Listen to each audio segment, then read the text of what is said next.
Hey guys, welcome back. If you're new to my channel or simply not yet subscribed, that was Butter hissing at Luna. He is taking the longest to warm up. But if you're not yet subscribed, definitely make sure to hit the subscribe button. We're quickly approaching October 31st, which is the last day for the giveaway.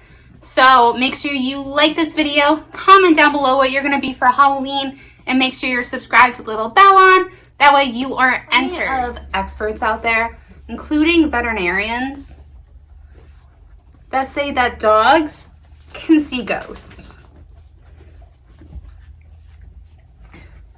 I know the same goes for cats because in my old apartment before Jeff and I met, Butter did something so strange. Ow!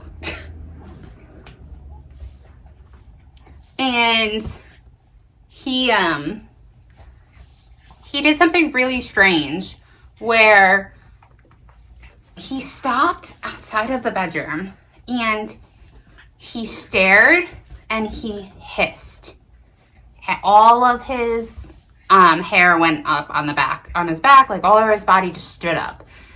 So it obviously made me frightened because he had never done that before, and he was hissing into something that I couldn't see. Stop with my hair! Stop!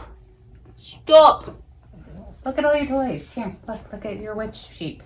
This is the perfect story for Luna to be here with.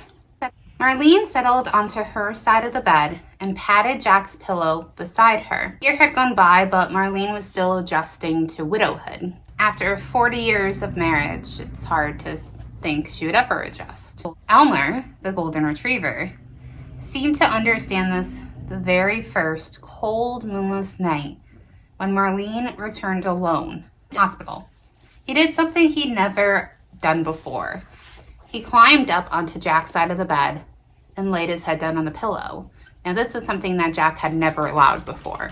So the fact that he knew to climb up onto the bed and lay his head down, he kind of sensed that he was gone and that Marlene needed to be comforted. So Marlene didn't shoo him off. Instead, she lay down.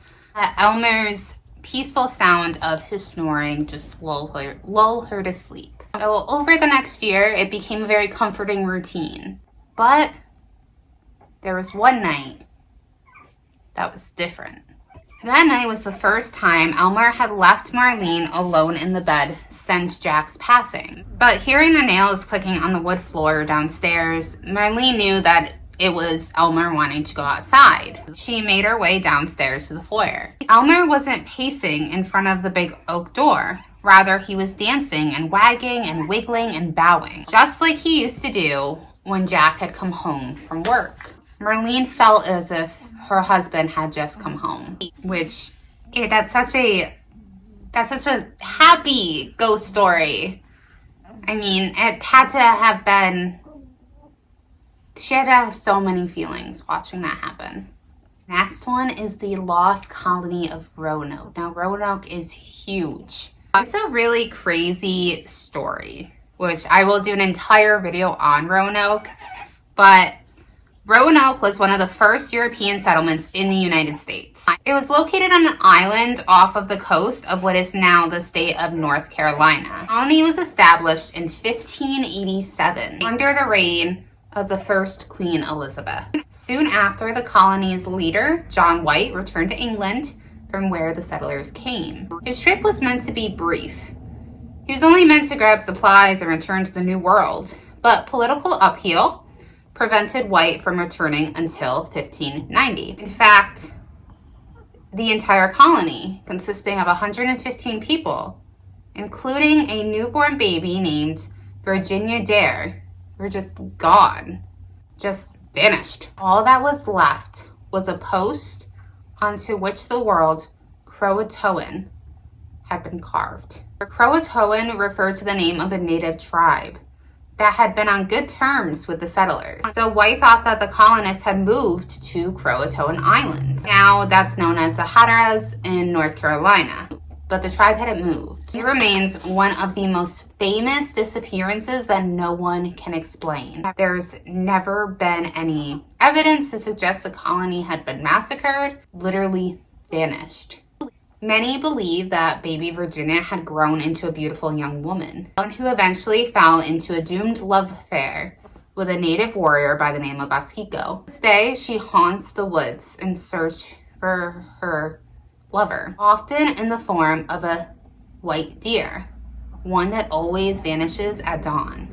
The next one I have is The Princes in the Tower. Now, this is the story of two young princes. Their names were Edward and Richard. They were imprisoned in the Tower of London to prevent them from becoming king and heir apparent.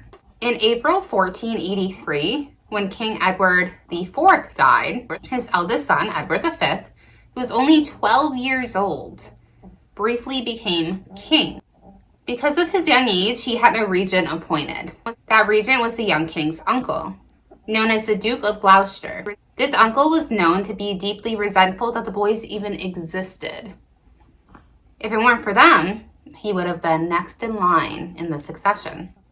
Now, what happened next, nobody knows. But it appears that the young king and his brother were kidnapped and locked away in the Tower of London, after which the Duke of Gloucester declared himself King Richard III. The two young princes were never seen or heard from again.